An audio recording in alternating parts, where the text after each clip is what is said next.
Shalom, shalom, shalom. Bien-aimés dans le Seigneur, je vous reviens ce soir simplement pour partager un petit message avec vous.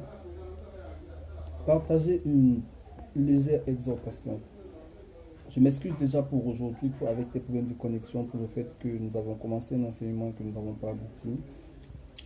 Mais demain, nous reprendrons notre enseignement et je sais que vous serez énormément bénis et que nous serons tous énormément bénis. J'ai aimé quelque chose que l'homme de Dieu m'a encore rappelé pendant un programme aujourd'hui. Il a dit une chose, il a dit, lorsqu'un prédicateur est en train de prêcher, il prêche une fois pour le peuple et les trois doigts qui le regardent, ça fait 3 fois pour lui-même. Donc ça veut dire que vraiment aujourd'hui, moi aussi j'ai manqué quelque chose, j'ai manqué un enseignement du Saint-Esprit et je vous prie de m'en excuser. Mais nous n'allons pas nous séparer aujourd'hui sans partager quelque chose d'assez touchant, selon la pensée de Dieu. Amen. Je vais parler de quelque chose de choquant et de blessant. Un constat que nous sommes en train de faire ces derniers temps. Et plus le temps avance, plus nous allons vers le retour de notre Seigneur Jésus. Éminemment, Jésus revient. Bien-aimés, préparons-nous à un seul événement, le retour du Seigneur Jésus. Vous savez, tout ce qui tourne autour de notre marche chrétienne, de notre vie chrétienne, réside à un seul objectif, être sauvé. Si Jésus est venu sur la terre, il n'est pas venu avec deux choses dans la tête. Il est venu avec un seul objectif qui s'est fixé, sauver le monde qui était en train de se perdre. Nous savons que à la base, Dieu s'était choisi Israël, le garant de ses institutions sur la terre, c'est-à-dire ce peuple devait faire connaître à l'humanité entière la nature du Dieu véritable. Ce peuple devait se charger de transmettre au monde entier la connaissance du vrai Dieu, du Créateur. Ce peuple a échoué. Jésus est arrivé et la Bible nous dit que à tous ceux qui ont cru en son nom, à tous ceux qui l'ont reçu, à tous ceux qui l'ont accepté comme sauveur et Seigneur, à tous ceux qui l'ont accepté comme maître de leur vie, il a accordé l'opportunité de devenir garant de ces institutions que le Seigneur avait laissé l'exclusivité à Israël. Mais aujourd'hui, je vais te rappeler une chose, toi enfant de Dieu, toi chrétien qui fréquente une église. Il faut comprendre que tu ne vas pas à l'église pour deux choses. Tu vas à l'église parce que Jésus est venu sur la terre pour rétablir une alliance qui avait été perdue. Le monde avait perdu l'alliance avec le Seigneur. Israël ne collaborait pas avec les autres nations. Israël n'était pas en train de parler aux autres nations du Dieu véritable.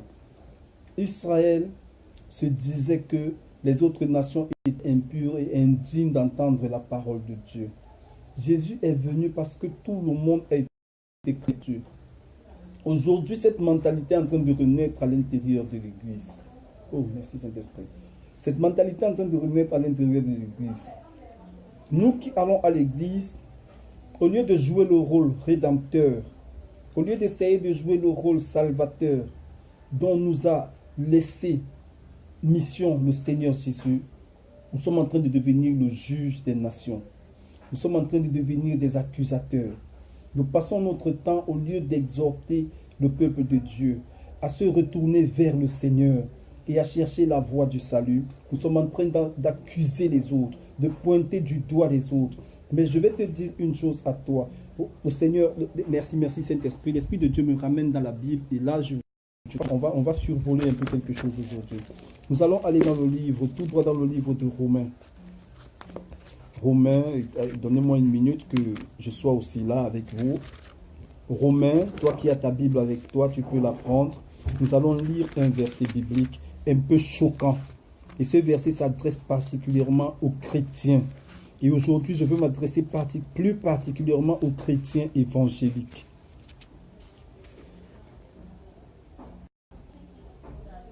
Waouh, waouh, waouh, waouh, waouh, waouh, waouh, waouh, waouh, waouh, waouh. Romains, je crois, c'est chapitre 2, si je ne me trompe. Voilà. Romains chapitre 2, exactement. Merci Saint-Esprit. La Bible dit, ô homme, qui que tu sois, toi qui juges, tu es donc inexcusable.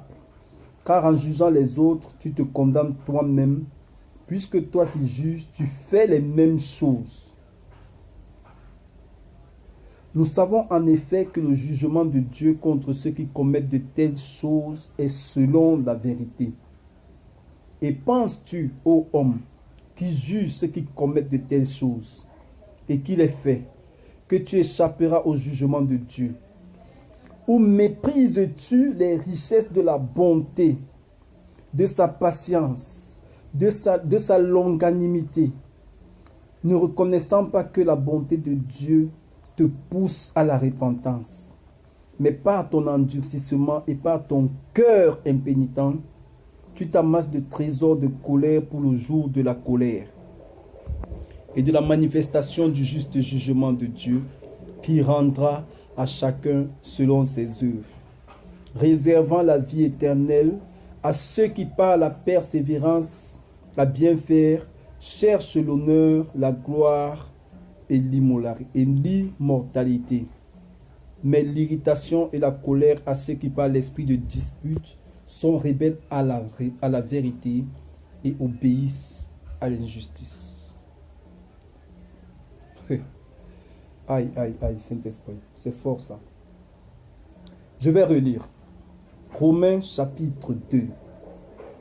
Homme, qui que tu sois, waouh, qui que tu sois, aujourd'hui, le Seigneur t'interpelle, toi chrétien. Ne pense pas que parce que tu as cru en Jésus, ne pense pas que parce que tu as confessé le nom de Jésus, ça te donne le droit de devenir juge des autres. Jésus ne t'a pas envoyé juger le monde. La Bible dit que lui-même, il n'est pas venu pour juger, mais pour sauver.